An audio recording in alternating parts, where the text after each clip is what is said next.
امنتوني خوتي كي قلت لكم باللي الغوال الجاع وسنه 2026 غادي تكون سنه الحروب وسنه انتهاك لسياده الدول وسنه النهب للثروات وسنه الانقلابات وتفكيك دول. ها يا خوتي البارح امريكا شنت هجوم عسكري على دوله فنزويلا، في مجرد ساعتين خوتي، ساعتين فقط استغرق الامر لاعتقال الرئيس الفنزويلي هو يعني هو الزوجه نتاعو خوتي. علاش خوتي؟ لان فنزويلا تو سامبلومون عندها أكبر احتياطي نفط في أمريكا الجنوبية وفي العالم، ومؤخرا تم اكتشاف أكبر احتياطي نفط في فنزويلا، أكبر احتياطي نفط في العالم. طبعا الأسباب غادي تقول لك هو ديكتاتور ودار تحالفات مع روسيا ومع الصين ومع إيران، وفقط هذه فقط أسباب تافهة أخوتي. دونالد ترامب هو رئيس متعجرف، هو أصعب رئيس أمريكي في التاريخ تاع أمريكا، ورئيس صهيوني وقالها بفمه. فوالا خوتي، ها هي الريزلت خوتي 2026 خوتي. تم البدء بفنزويلا ونيجيريا كذلك. الأسبوع اللي فات تم مهاجمة نيجيريا بحجة حماية الأقلية المسيحية هناك، وراكم تعرفوا بلي نيجيريا هي كذلك تحتوي على أكبر احتياطي نفط في أفريقيا خوتي. ولذلك خوتي دروس المستقاة من هذا الهجوم خوتي ما هي؟ أن أي تحالفات عسكرية سواء مع روسيا ومع الصين ومع إيران لا تجدي نفعا خوتي، لا تجدي نفعا. هاي فنزويلا دايره تحالفات مع عسكريه مع هذه الثلاث دول، ولكنهم هذه الثلاث دول ما جاوش يسلكوها من الهجوم الامريكي. فهموا من هذا الدرس باللي اذا ما كانش عندك قوه عسكريه ذاتيه نتاعك ما تا واحد ما يقدرش يحميك.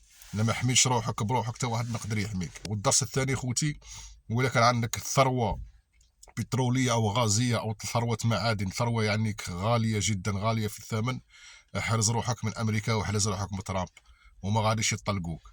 ولذلك سنة 2026 كل الدول التي تحتوي على ثروات نادرة وثروات غالية وثروات كثيرة ستتعرض لهجوم من أمريكا، لأن دونالد ترامب رايح وسيماركي ليستوار باللي رئيس أمريكي لا يرحم ويستعمل فقط القوة ولا يستعمل السياسة.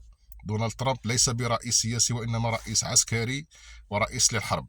كما بالكم خوتي مام إيران راهي نايضة فيها مظاهرات، والمتظاهرين سيطروا على العديد من المحافظات، وكثير من الجنود الإيرانيين انضموا إلى المتظاهرين ضد دولة الملالي أو دولة الخامنئي، وراهم يحوسوا يطيحوا نظام الخامنئي في إيران ويجيبوا يعاودوا يردوا نظام الشاه، نظام الشاه يعني كالملك القديم تاع إيران اللي راه منفي في فرنسا خوتي، راهم يحوسوا يردوه للحكم.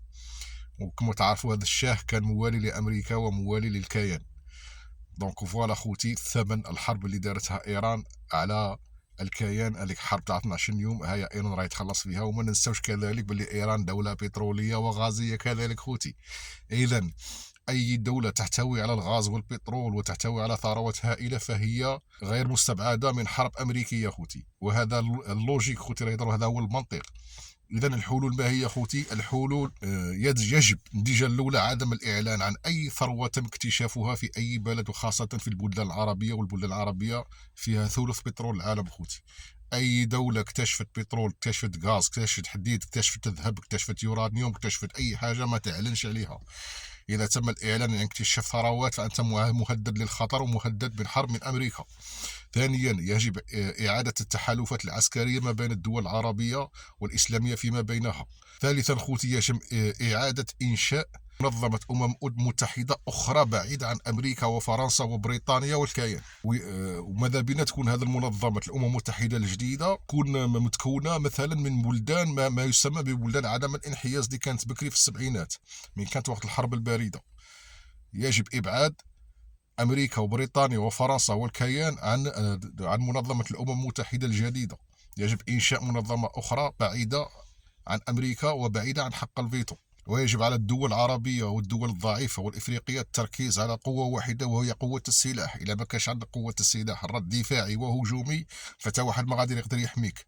الأصحاب ما كانش أصحاب وأصدقاء وتحالفات وكما يسمى بالتحالفات العسكرية. وكذلك في السياسة القوة تاعك هي اللي غادي تحميك، تا واحد ما غادي يحميك من الهجومات نتاع الأعداء تاعك. وأخيرا خوتي يجب محاربة حركة اللصوص العالمية وخاصة في داخل أمريكا. يجب وضع خطط طويلة المدى للقضاء على هذه المنظمة اللي راهي سيطرت على أمريكا وبريطانيا وفرنسا، وكذلك سيطرت على بعض الدول العربية أو مسمى بالدول المسلمة راهي مسيطرة عليها الحركة اللصوص العالمية. ويجب محاربة هذه الحركة خوتي ووضع خطط طويلة المدى للقضاء عليها تماما، وإلا هذا الحركة ستقضي على كل الدول الضعيفة، وستقوم بإنشاء ما يسمى بالشرق الأوسط الجديد بالقوة، بالقوة الأمريكية والفرنسية والبريطانية، وبالقوة العسكرية خوتي، وبالتحالفات وبالخيانات الداخلية. المهم خوتي، الله يجيب الخير، والسلام عليكم.